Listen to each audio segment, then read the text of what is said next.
الحمد لله وكفى وسلام على اتقى اما بعد اعوذ بالله من الشيطان الرجيم بسم الله الرحمن الرحيم قل هو الله احد الله الصمد لم يلد ولم يولد ولم يكن له كفوا احد صدق اللہ العظیم۔ گزشتہ دنوں میں ہم نے یہ پڑھا کہ سورۃ الفیل جو ہے اس میں نبی علیہ السلام کی ولادت مبارکہ کے سال کا تذکرہ ہے۔ نبی علیہ السلام سید المرسلین رحمت للعالمین عام الفیل کے ساتھ میں دنیا میں تشریف لائے، یہ نعمت ملی سعادت۔ پھر آپ صلی اللہ علیہ وسلم کا قبیلہ کیا تھا اس کا تذکرہ سورۃ القریش میں ہے۔ جب آپ نے نبوت کا دعویٰ فرمایا تو ارد گرد کا ماحول کیسا تھا اس کا تذکرہ سورۃ ارایت الذی یکذب بالدین میں۔ پھر نبی علیہ السلام پر اللہ تعالیٰ نے کیا انعامات دیے، کیا خیر کثیر ان کو عطا فرمائی، اس کا تذکرہ سورہ کوثر میں۔ یہاں پہنچ کر اللہ نے اپنے محبوب سے ایک دو ٹوک اعلان کروایا جس کو بانگ درا کہتے ہیں، پر ملا اعلان، بے بانگ دہل اعلان کہ اے کافرو تمہارے لیے تمہارا دین، میرے لیے میرا دین۔ اتنی وضاحت کے ساتھ شرک سے بیزاری اور توحید کا پیغام نبی علیہ السلام نے فرمایا۔ پھر اللہ نے اپنے محبوب صلی اللہ علیہ وسلم کی کیسے کیسے مدد فرمائی اس کا تذکرہ سورۃ النصر میں ہے۔ پھر آپ صلی اللہ علیہ وسلم کا ایک بہت قریبی رشتہ دار تھا، چچا تھا، بہت خوبصورت تھا، بہت مالدار تھا۔ اس کے بچوں کے ساتھ نبی علیہ السلام کی رشتہ داریاں تھیں، بچیوں کے نکاح کیے ہوئے تھے، مگر وہ بڑا موذی انسان تھا اور نبی علیہ السلام کو بہت اذیت پہنچاتا تھا۔ اس کی بیوی ام جمیل خباثت میں اس سے بڑی ہوئی تھی۔ ان دونوں کے برے انجام کا تذکرہ سورۃ تبت یدا میں ہے۔ پھر اس کے بعد پورے قرآن مجید کا نچوڑ اور خلاصہ سورہ اخلاص میں۔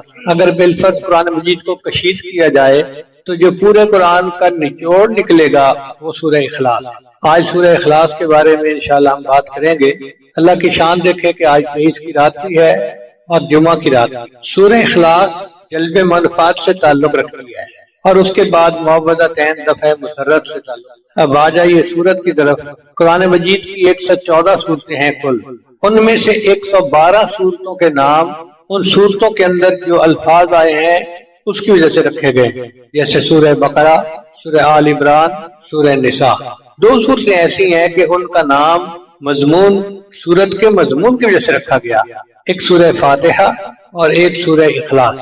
اس سورت کو سورہ اخلاص کہنے کی 4 وجوہات ہیں۔ پہلی وجہ کہ اس میں اللہ تعالیٰ کی شان اور اس کی صفات کے سوا اور کچھ بیان نہیں ہوا۔ دوسرا یہ کہ یہ سورت انسان کو اعتقاد کو خالص کر دیتی ہے۔ تیسرا یہ کہ یہ سورت اس نام کے معنی کے لحاظ سے دی گیا ہے اس کا نام کہ جو شخص بھی سورت کے معنی و مفہوم پر یقین رکھتے ہوئے پڑھے گا وہ شرک سے خلاصی پائے گا۔ اور چوتھی وجہ اس سورت کو سورہ اخلاص کہنے کی یہ بھی ہے کہ جو بندہ اس اعتقاد کہ یہ بندے کے اندر اخلاص پیدا کرتی ہے۔ دوسرا نام ہے توحید کہ بندے کو توحید خالص کا پیغام دیتی ہے۔ تیسرا نام ہے سورہ نجات، یہ بندے۔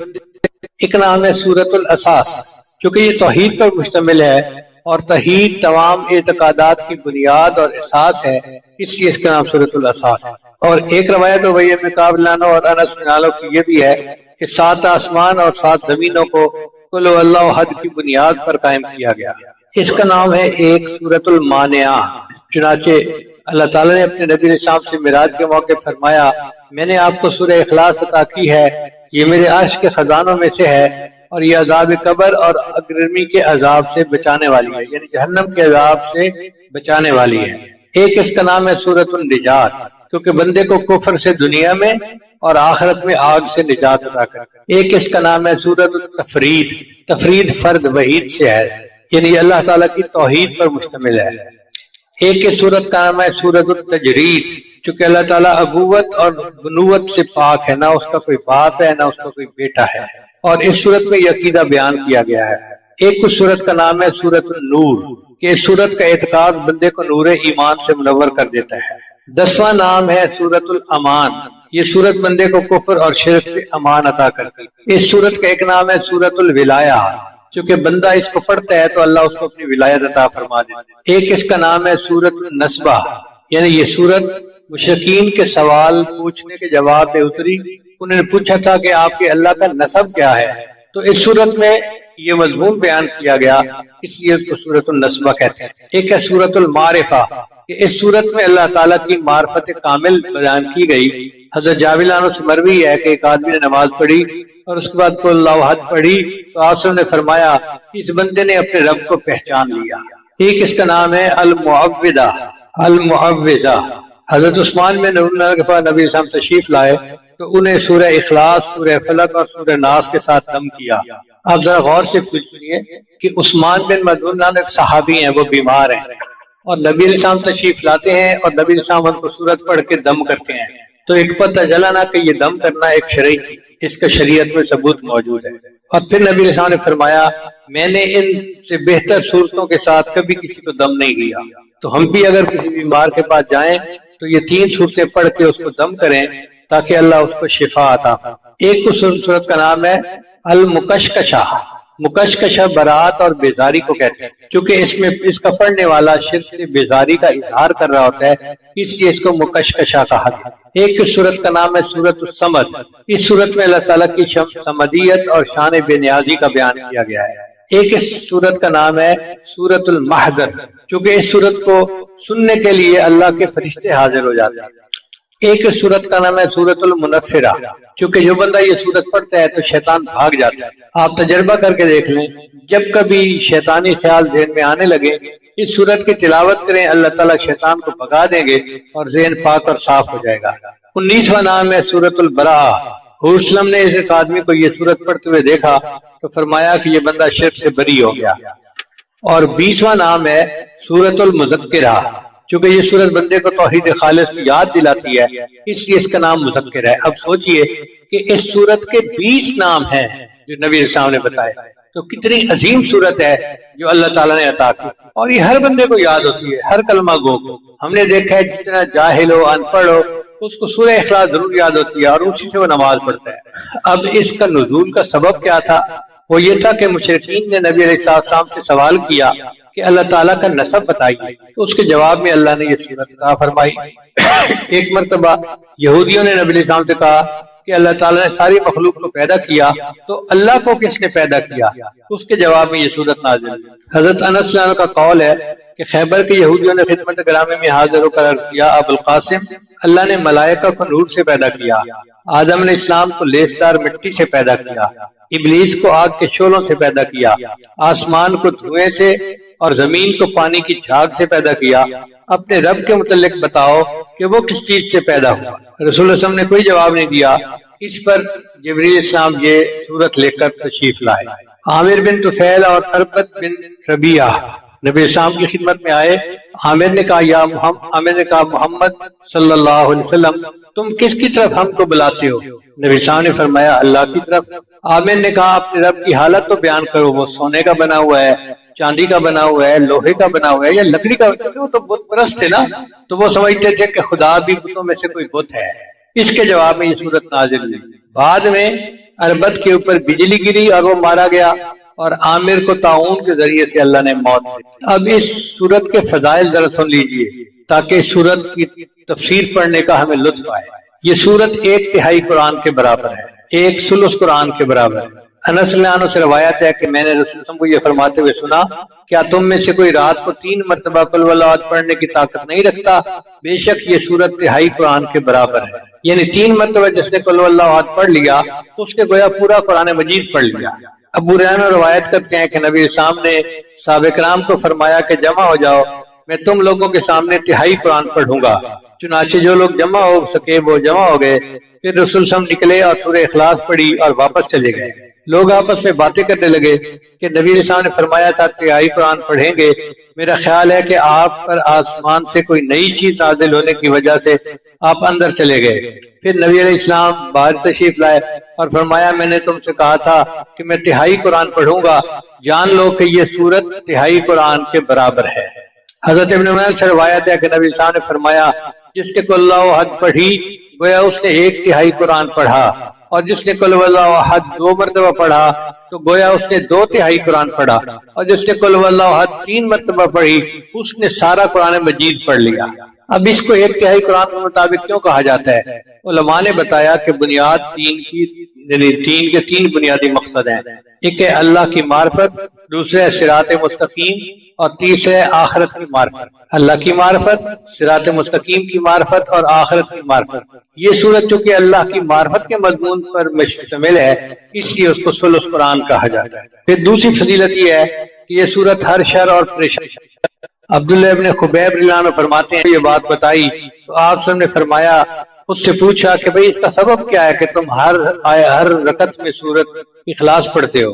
اس نے کہا کہ یہ رحمان کی صفت ہے اور میں پسند کرتا ہوں کہ میں اس کو پڑھوں۔ آپ صلی اللہ علیہ وسلم نے فرمایا، اس شخص کو بتا دو کہ اللہ بھی اس سے محبت کرتے ہیں، یعنی جو بندہ سورہ اخلاص سے محبت کرتا ہے اس کے بدلے اللہ اس بندے سے محبت فرماتا ہے۔ یہ سورت جنت میں داخلے کا باعث ہے۔ مسجد قباء میں ایک امام صاحب تھے، وہ ہر رکعت میں کوئی سورت پڑھتے تھے اور پھر سورہ اخلاص پڑھتے تھے۔ لوگوں نے کہا کہ بھئی تم کوئی اور سورت پڑھ لیتے ہو تو سورہ اخلاص پڑھنے کی کیا ضرورت ہے؟ انہوں نے کہا بھئی میں تو پڑھوں گا۔ جب لوگوں نے زیادہ ڈیمانڈ کی کہ ایک سورت پڑھیں تو انہوں نے کہا اچھا کسی اور کو امام بنا لو۔ اب ان سے بہتر نیک تقوی والا اور کوئی بندہ تھا نہیں، اور لوگ چاہتے تھے کہ وہی امامت کروائیں۔ چنانچہ نبی علیہ السلام کی خدمت میں حاضر ہوئے، اے اللہ کے حبیب صلی اللہ علیہ وسلم، ہمارا امام صاحب کے ساتھ یہ امام ہے۔ تو نبی علیہ السلام نے اس کو بلا کر پوچھا کہ بتاؤ بھائی تم ایسا کیوں کرتے ہو؟ اس نے کہا، اللہ کے حبیب صلی اللہ علیہ وسلم، مجھے اس سورت کے مضمون سے بہت محبت ہے اور میں چاہتا ہوں ہر رکعت میں یہ سورت پڑھا کروں۔ نبی صاحب نے فرمایا کہ میں اس سورت سے آپ کو بتاتا ہوں کہ تمہیں اس سورت سے محبت یقیناً تمہیں جنت میں داخل کر دے گی۔ اس سورت سے محبت یقیناً تمہیں جنت میں داخل کر دے گی۔ حضرت معمر سے روایت ہے کہ نبی اسلام ایک شخص کے قریب سے گزرے جو قل هو اللہ احد کی تلاوت کر رہا تھا۔ آپ صلی اللہ علیہ وسلم نے فرمایا، اس نے جنت واجب کر لی یا اس کے لیے جنت واجب ہو گئی۔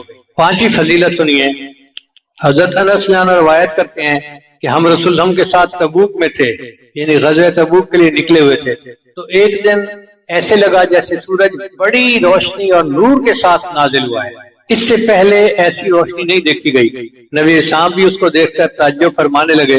اچانک جبریل اسلام تشریف لے آئے تو نبی اسلام نے پوچھا، جبریل آج سورج کو کیا ہوا؟ یہ ایسے نور، روشنی اور شعاؤں کے ساتھ طلوع ہوا کہ میں نے گزشتہ دنوں اسے اس طرح طلوع ہوتے نہیں دیکھا۔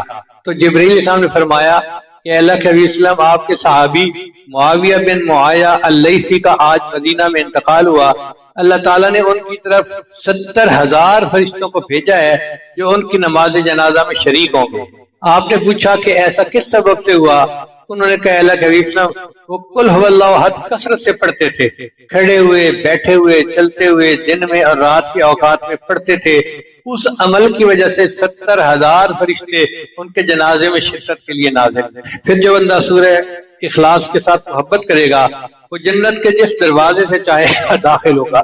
جابر بن عبداللہ سے روایت ہے کہ نبی اسلام نے فرمایا، 3 چیزیں ایسی ہیں جو شخص مومن ہونے کی حالت میں انہیں لائے گا تو جنت کے جس دروازے سے چاہے گا داخل ہوگا، اور حور عین میں سے جتنی سے چاہے گا اسے بطور بیوی کے مل جائے گی۔ پہلی بات، جس نے مخفی طریقے سے کسی کا قرض ادا کر دیا، کوئی مقروض تھا اور اس نے چپکے سے اس کا قرض اس کے سر سے بوجھ اتار دیا، قرض ادا کر دیا۔ دوسرا، جس نے قاتل کو معاف کر دیا، اور تیسرا، جس نے ہر فرض نماز کے بعد 10 مرتبہ سورہ اخلاص پڑھی۔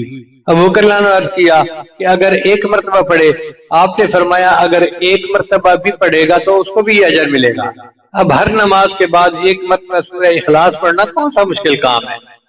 جابر بن عبداللہ سے روایت ہے کہ نبی صاحب نے فرمایا، جس شخص نے قل هو احد ہر دن 50 مرتبہ پڑھا تو قیامت کے دن اس کو قبر سے اس طرح اٹھایا جائے گا کہ اللہ فرمائیں گے، اے اللہ کی تعریف کرنے والے اٹھ جا اور جنت میں داخل ہو۔ یعنی پروٹوکول کے ساتھ اس کو بلایا جائے گا، اے اللہ کی تعریف کرنے والے اٹھ جا اور جنت میں داخل ہو جا۔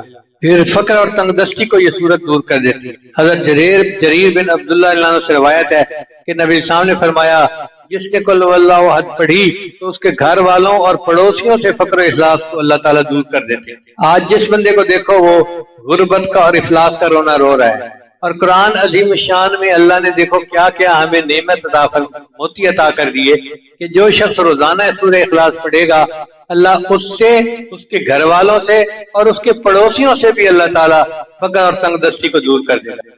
نبی صاحب نے فرمایا کہ جس نے 10 مرتبہ سورہ اخلاص پڑھی اس کے بدلے اس کے لیے جنت میں ایک محل بنا دیا جائے. جو بندہ چاہتا ہے کہ جنت میں میرا محل ہو تو 10 مرتبہ سورہ اخلاص پڑھ لے. آج یہ تو دل کرتا ہے کہ ڈیفنس میں میرا محل ہو، میرا فلاں جگہ محل ہو، میرا فلاں جگہ محل. بھئی جنت کا محل تو بہت اعلیٰ ہے، 10 مرتبہ پڑھنے پر وہ مل جاتا ہے. اور جس نے 20 مرتبہ پڑھا اس کے بدلے اس کے لیے جنت میں 2 محل بنا دیے جائیں. اور جس نے 30 مرتبہ پڑھا اس کے بدلے اس کے لیے جنت میں 3 محل بنا دیے جائیں. حضرت عمر لانو نے عرض کیا ہے اللہ کے حبیب صلی اللہ علیہ وسلم پھر تو ہم اپنے محلوں کی تعداد میں ضرور اضافہ کریں گے. نبی اسلام نے فرمایا تم جتنا بھی اضافہ کر لو اللہ کے خزانے اس سے بھی زیادہ وسیع ہیں. ایک روایت میں آتا ہے کہ نبی اسلام نے فرمایا جس نے قل هو اللہ احد صبح کی نماز کے بعد 12 دفعہ پڑھی اس نے 4 مرتبہ قرآن مجید پڑھ لیا اور وہ اس کے روئے زمین کا سب سے افضل بندہ ہوگا بشرطے کہ وہ تقوی اختیار کرے. پھر ایک صورت میں ایک انس روایت کرتے ہیں کہ نبی صاحب نے فرمایا جو شخص قل هو اللہ احد 200 مرتبہ پڑھے گا اس کے 50 سال کے گناہ معاف ہوں گے بشرطے کہ وہ 4 کاموں سے بچے، ناحق خون، ناحق مال، حرام کاری اور شراب پینا. ان سے اگر بچے گا تو اللہ اس کے 50 سال کے گناہوں کو معاف کر دے. اس کا مطلب یہ ہے کہ 200 مرتبہ پڑھنے سے اللہ تعالیٰ پوری زندگی کے گناہ معاف کر دیتے ہیں. اب ذرا ان فضائل کو ترتیب کے ساتھ سنیے اور غور کیجئے کہ کتنی عظیم صورت ہے. پہلی بات، اس سورت کی تلاوت 1/3 قرآن مجید کے مطابق برابر ہے. اس کے پڑھنے والے کے 50 سال کے گناہ معاف کر دیے جاتے ہیں. اس کو روزانہ پڑھنے والا بندہ روئے زمین کا سب سے افضل بندہ ہوتا ہے. اس کے پڑھنے والے سے اللہ تعالیٰ فقر اور تنگ دستی دور کر دیتے ہیں. اس کے پڑھنے والے کے لیے ہر شر اور پریشانی سے اللہ حفاظت فرماتے ہیں. اس کا پڑھنے والا اللہ کا محبوب بن جاتا ہے. اس کے پڑھنے والے کے جنازے میں فرشتے شامل ہوتے ہیں. اس کے پڑھنے والے کے لیے یہ سورت جنت میں داخلے کا باعث ہے. اس کے پڑھنے والے کو جنت کے جس دروازے سے چاہے گا کہا جائے گا کہ داخل ہو جا. اس کے پڑھنے والے کے لیے اللہ تعالیٰ جنت میں محل تیار کر دیتے ہیں. اب ان فضائل کو سامنے رکھیں تو دل چاہتا ہے کہ ہر نماز کے بعد سورت اخلاص پڑھا کریں اور نمازوں میں بھی سورہ اخلاص پڑھا کریں. یہ تھے اس سورت کے فضائل. اب اس سورت کی تفسیر کی طرف آئیے. اللہ فرماتے ہیں قل اے میرے محبوب کہہ دیجئے. اللہ تعالیٰ اس صورت کو خود بھی بیان فرما سکتے تھے مگر اپنے محبوب کی زبان فیض ترجمان سے اللہ نے اس کا جواب دلوایا. اس کی وجہ کیا ہے کہ جب 2 بندوں میں محبت ہونا اور ایک پر کوئی اعتراض کرے تو دوسرا بولتا ہے اس کے بارے میں. جب نبی علیہ السلام پر کفار نے الزام لگایا یہ تو مجنون ہے تو اللہ نے جواب دیا نون والقلم وما یسطرون ما انت بنعمت ربک بمجنون. میرے محبوب آپ مجنون نہیں ہیں. وانک لعلی خلق عظیم، آپ تو اخلاق کی عظیم بلندیوں پر فائز. تو نبی علیہ السلام پر الزام لگا تو اللہ نے دفاع کیا. اب لوگوں نے اللہ پر الزام لگائے تو نبی علیہ السلام کی زبان سے اللہ نے اس کا دفاع کروایا. فرمایا کل میرے محبوب فرما دیجئے. کل کے لفظ سے اس بات کی طرف اشارہ ہے کہ ایمان صرف وہی معتبر ہے جس کی خبر رسول اللہ صلی اللہ علیہ وسلم نے دی ہو. اگر کوئی بندہ اپنی عقل سے یا علامات سے اللہ کے وجود کو پہچان لے تو اس کو معرفت تو کہتے ہیں، ایمان نہیں کہتے. چونکہ معرفت جاننے کا نام ہے اور ایمان ماننے کا نام ہے. معرفت جاننے کا نام ہے اور ایمان ماننے کا نام ہے. جاننا کافی نہیں، ماننا ضروری ہے. لفظ کل کے ساتھ اللہ تعالیٰ نے اپنے محبوب کو حکم دیا کہ لوگوں کو میری توحید کا پیغام دو. حضرات انبیاء کرام کا اولین پیغام اللہ کی توحید کو بیان کرنا تھا کیونکہ یہ تمام اعتقادات کی بنیاد ہے. اس لیے نبی علیہ السلام نے اپنی قوم کو سب سے پہلا خطبہ جو دیا اس میں فرمایا ایھا الناس قولوا لا الہ الا اللہ تفلحون. اب آگے فرمایا قل هو اللہ احد. ہم اس کا ترجمہ کرتے ہیں اللہ ایک ہے. یہ ترجمہ کامل نہیں ہے. اردو زبان میں ایک کے علاوہ کوئی لفظ ہی نہیں جو ہم استعمال کر سکتے، لیکن عربی زبان چونکہ بہت وسیع ہے وہ ہر کیفیت اور لفظ کے لیے الگ لفظ استعمال کرتے ہیں. اب ایک لفظ ہے واحد اور ایک لفظ ہے احد. اللہ فرماتے ہیں قل هو اللہ احد، کہہ دیجئے کہ اللہ ایک ہے. تفصیل یہ ہے کہ ایک ہوتا ہے تعدد یعنی تعداد زیادہ ہونا، ایک ہوتا ہے تجزی یعنی ایک چیز کے اجزاء زیادہ ہونا. مثال کے طور پہ ایک انسان، اب ایک انسان ہے تو 2 3 4 10 100 یہ تعدد ہو گیا، کئی انسان ہو سکتے ہیں. اور تجزی کا مطلب یہ ہے کہ اس انسان کی آنکھیں ہیں، کان ہیں، زبان ہے، الگ الگ اس کے اعضاء ہیں تو جزو ہیں اس کے. اللہ تعالیٰ تعدد سے بھی پاک ہے، تجزی سے بھی پاک ہے، اس لیے اللہ تعالیٰ کے لیے احد کا لفظ لایا گیا۔ اب احد کا کیا معنی بنے گا کہ اللہ اکیلا ہے، اللہ تنہا ہے، اللہ یکتا ہے، اللہ یونیک ہے، اس جیسا کوئی ہے ہی نہیں، یہ اس کا ترجمہ بنے گا، اللہ ایک ہے۔ یہ اللہ جو ہے یہ اللہ تعالیٰ کا اسم ذات ہے، اور اسی کو ہمارے مشائخ نے اسم اعظم کہا ہے۔ قل هو اللہ احد، آپ فرما دیجئے کہ اللہ یکتا ہے، اللہ الصمد، اللہ تعالیٰ بے نیاز ہے۔ بے نیاز کا کیا مطلب؟ جس کو کسی کی پرواہ نہ ہو، مگر یہ لفظ بے نیاز بھی پوری طرح اس لفظ کا ترجمہ نہیں بنتا، چونکہ اردو زبان میں بے نیاز کا ترجمہ، بے نیاز سے ترجمے کے علاوہ کوئی اور لفظ ہے ہی نہیں۔ عربی میں صمد اس مضبوط چٹان کو کہتے ہیں جس کا سہارا لے کر کوئی بندہ اپنے دشمن کے خلاف لڑتا ہے۔ پھر یہ صمد کا لفظ ایسے سرداروں کے لیے استعمال ہونے لگا جو لوگوں کو پناہ دیتے تھے، تو مضبوط سہارا اس کے لیے لفظ صمد کا استعمال ہونے لگا۔ چنانچہ عبداللہ بن مسعود کا قول ہے کہ صمد اس سردار کو کہتے ہیں جس کی سرداری انتہا کو پہنچ، وہ ذات جس کی طرف ضرورت کے موقع پر رجوع کیا جائے اور مصیبت کے وقت اس سے مدد لی جائے۔ ایک معنی ہے کہ صمد وہ ذات ہے جو چاہے کرے، جو ارادہ ہو فیصلہ کرے، اور اس کے فیصلے کو کوئی چیلنج نہ کر سکے، نہ اس کی قضاء کو کوئی ٹھکرا سکے۔ ایک معنی صمد کا یہ ہے کہ اللہ تعالیٰ سردار ہے اور تمام حاجات میں اللہ کی طرف رجوع کیا جاتا ہے۔ ایک معنی اس کا ہے بلندی، کہ صمد وہ ذات جس سے بلند کوئی دوسری ہستی نہ ہو۔ ایک اس کا معنی یہ ہے کہ وہ ہستی جو مخلوق کے فنا ہونے کے بعد بھی باقی رہے گی، ہر چیز فنا ہو جائے گی سوائے اللہ رب العزت کی ذات۔ ایک اس کا معنی یہ ہے کہ وہ ذات جس کو نہ موت آئے، نہ نیند آئے، نہ کوئی اس کا وارث بن سکے، وہ صمد ہوتا ہے۔ ایک معنی صمد کا یہ ہے کہ وہ ذات جس میں کوئی عیب نہ ہو۔ ایک معنی اس کا یہ ہے کہ وہ ذات جس کے اوپر آفات نہ آئے۔ ایک معنی اس کا یہ ہے کہ وہ ذات جو غالب آئے، ہمیشہ کبھی مغلوب نہ ہو۔ ایک معنی یہ ہے کہ وہ عظیم ذات جس سے کوئی دوسرا عظیم نہ ہو۔ مولا علی قاری رحمۃ اللہ نے ان تمام اقوال کا خلاصہ بیان کیا، وہ یہ ہے کہ صمد وہ پروردگار ہے جو سب سے بے پرواہ ہے، وہ کسی چیز کا محتاج نہیں اور سارے لوگ اس کے محتاج ہیں۔ سید عطا اللہ شاہ صاحب بخاری رحمۃ اللہ فرماتے ہیں کہ اللہ الصمد کے معنی میں مجھے ہمیشہ تردد رہا کہ اس کے معنی ہے بے نیاز۔ میرے دل کو تسکین نہیں ہوتی تھی۔ جیل میں میں نے شاہ عبد القادر کا ترجمہ منگوایا تو لکھا ہوا تھا کہ اللہ الصمد، اللہ نرادھار ہے۔ نرادھار اب اردو کا لفظ نہیں تھا، کسی اور زبان کا تھا، تو وہ کہنے لگے کہ میں سوچنے لگا کہ نرادھار ہو سکتا ہے سنسکرت کا لفظ ہو یا کسی اور کا، تو کوئی ایسا بندہ ڈھونڈوں کہ جو جانتا ہو۔ اس وقت جیل میں ایک پنڈت آیا ہوا تھا، بنکی شرما۔ فرماتے ہیں میں بنکی شرما کے پاس گیا اور میں نے اس سے پوچھا کہ بھئی نرادھار کا کیا معنی ہے؟ یہ لفظ سنتے ہی وہ جھومنے لگا، واہ واہ واہ واہ کہنے لگا۔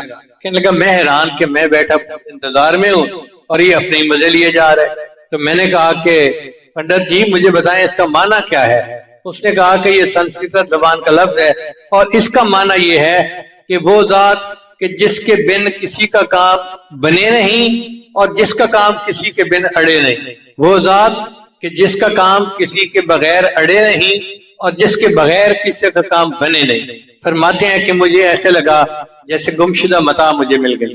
اچھا، اللہ تعالیٰ کا یہ نام صمد بیک وقت تسبیح بھی ہے، تحمید بھی ہے۔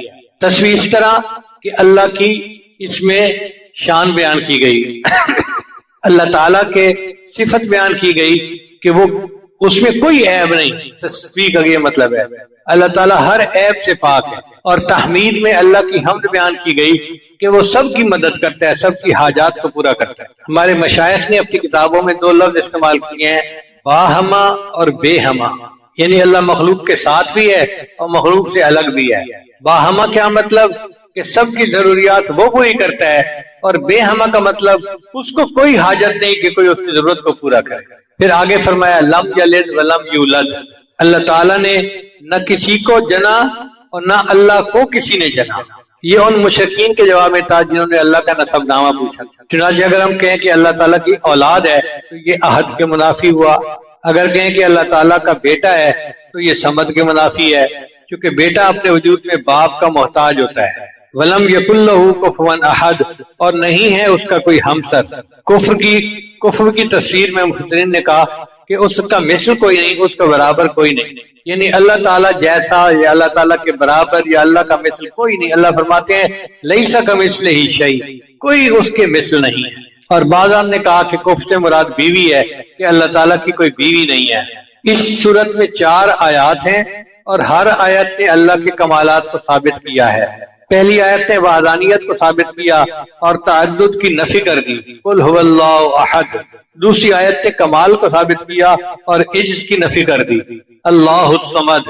تیسری آیت نے دوام اور بقا کو ثابت کیا اور فنا کی نفی کر دی، لم یلد ولم یولد۔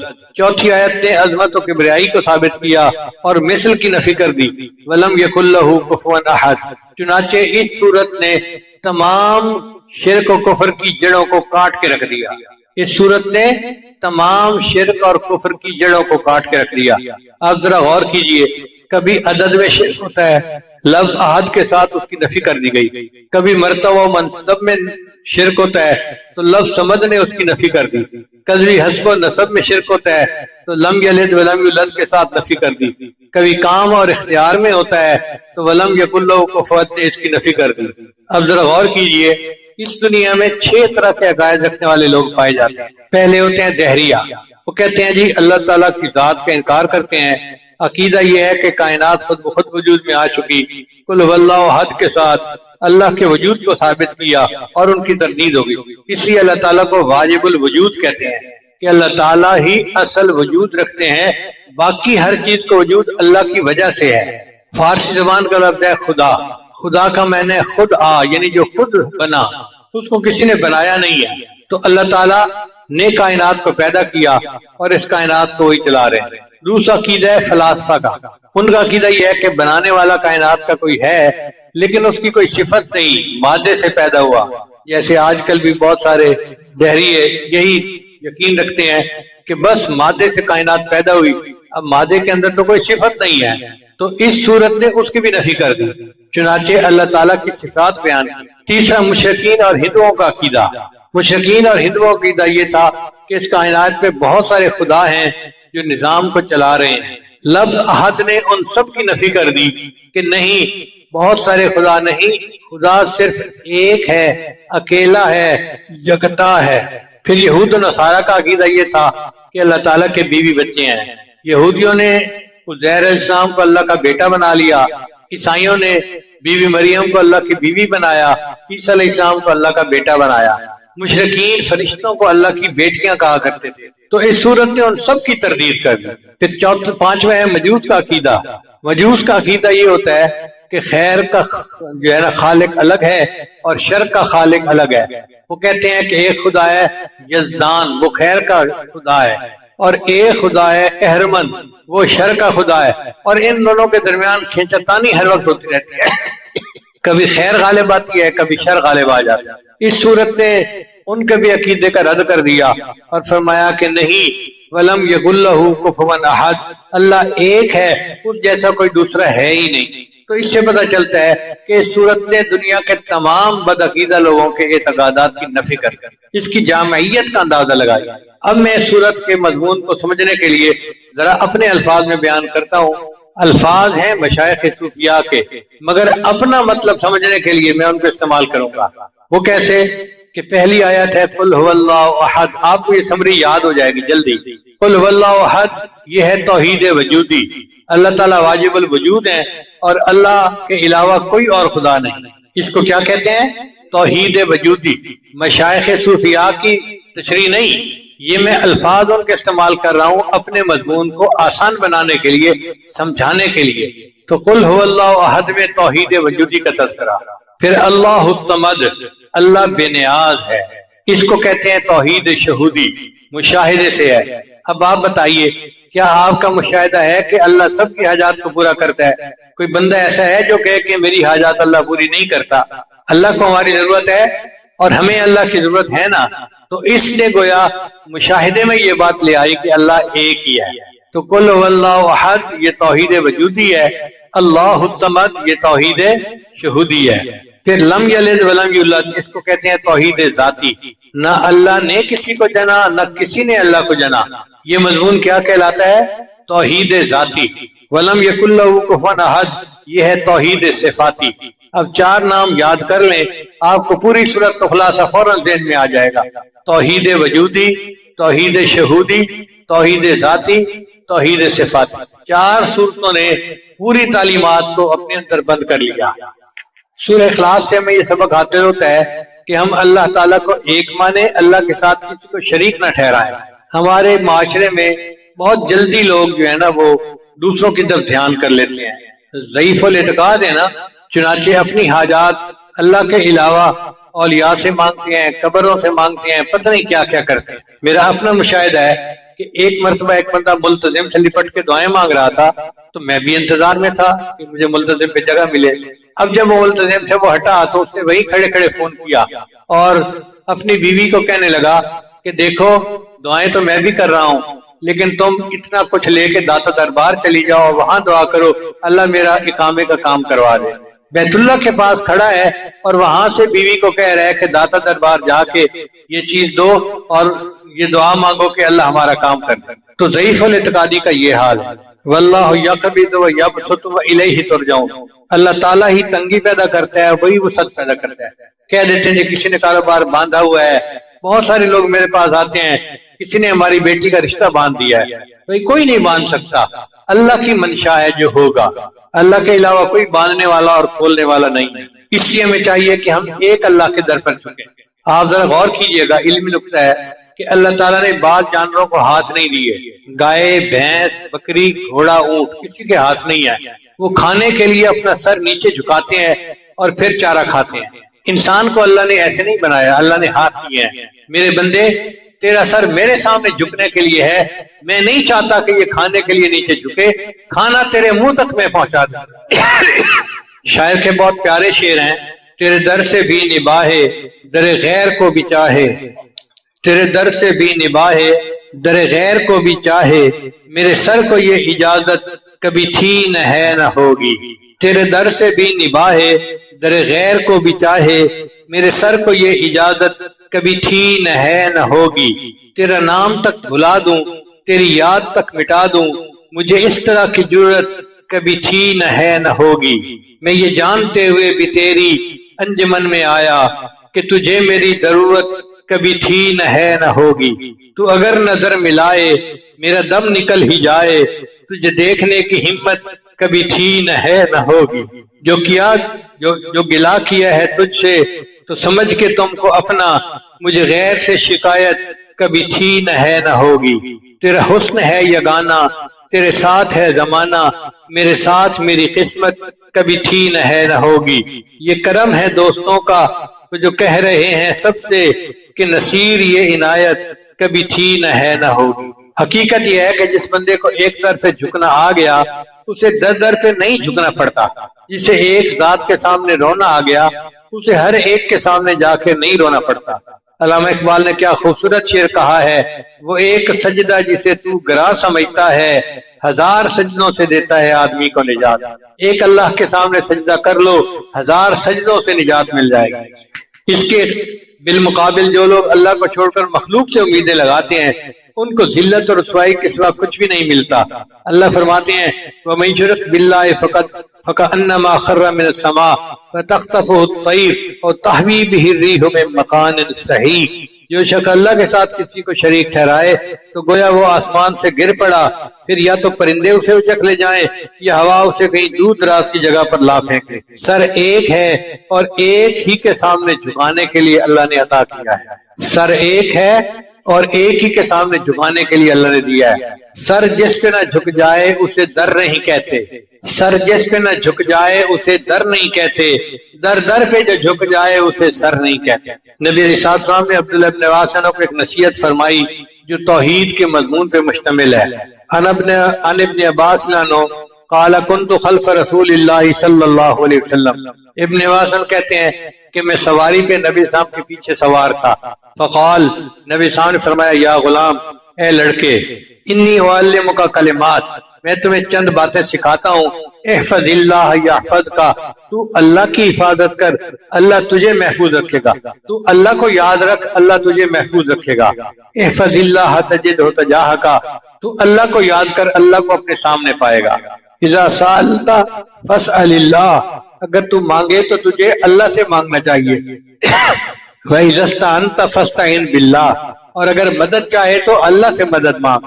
وَاعْلَمْ، جان لے اس بات کو، ان الامت لو اجتمعت علی ان ينفعوک بشیء لم ينفعوک الا بشیء قد کتبہ اللہ لک، اگر ساری امت جمع ہو جائے تمہیں نفع پہنچانے کے لیے تو وہ نہیں نفع پہنچا سکتے مگر اتنا جتنا اللہ نے لکھ دیا ہے، اور اگر ساری امت جمع ہو جائے تمہیں نقصان پہنچانے کے لیے تو وہ نہیں نقصان پہنچا سکتے مگر اتنا جتنا اللہ نے لکھ دیا ہے۔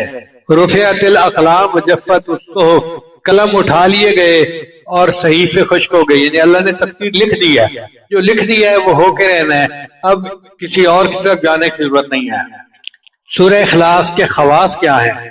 امام جعفر صادق رحمۃ اللہ فرماتے ہیں کہ خواب میں سورہ اخلاص پڑھنے کی تعبیر یہ ہے کہ وہ شخص دونوں جہانوں کی مراد پائے گا۔ بعض رات نے فرمایا کہ خواب میں سورہ اخلاص پڑھنا احکام الہیہ کی پیروی کی دلیل ہے۔ بعض مشائخ نے لکھا ہے کہ روزانہ 313 مرتبہ سورہ اخلاص پڑھنے سے اللہ تعالیٰ فقر اور تنگ دستی کو دور کر دیتا ہے۔ اب جو لوگ کاروبار کی پریشانی، قرضوں کی پریشانی، غربت اور یہ پریشانیاں رکھتے ہیں، 313 مرتبہ سورہ اخلاص پڑھ لیں، اللہ تعالیٰ فقر اور پریشانی کو دور کر دے۔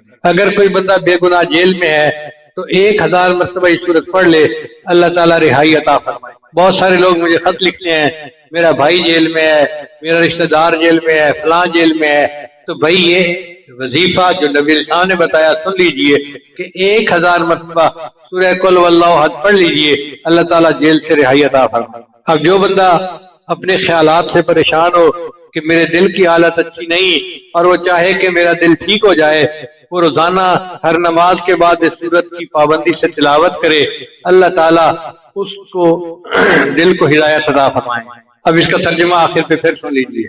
قل واللہ احد، آپ کہہ دیجئے کہ اللہ یکتا ہے، اللہ الصمد، اللہ تعالیٰ بے نیاز ہے، لم یلد، اس کی کوئی اولاد نہیں، ولم یولد، اور نہ وہ کسی کی اولاد ہے، ولم یکن لہ کفوا احد، اور نہیں ہے اس کے لیے کوئی ہمسر۔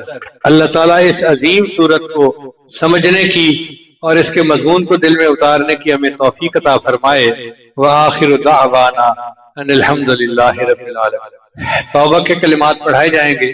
آج 23 کی شب بھی ہے اور جمعہ کی رات بھی ہے، قبولیت کا وقت ہے، تو سچے دل کے ساتھ توبہ کے کلمات پڑھ لیجئے۔ پڑھیے بسم اللہ الرحمن الرحیم، لا الہ الا اللہ محمد الرسول اللہ، آمنت باللہ وملائکتہ وکتبہ ورسلہ والیوم الآخر والقدر خیرہ وشرہ من اللہ تعالی والبعث بعد الموت، آمنت باللہ کما ہوا باسمائہ وصفاتہ وقبلت جمیع احکامہ اقرار باللسان وتصدیق بالقلب، اشہد ان لا الہ الا اللہ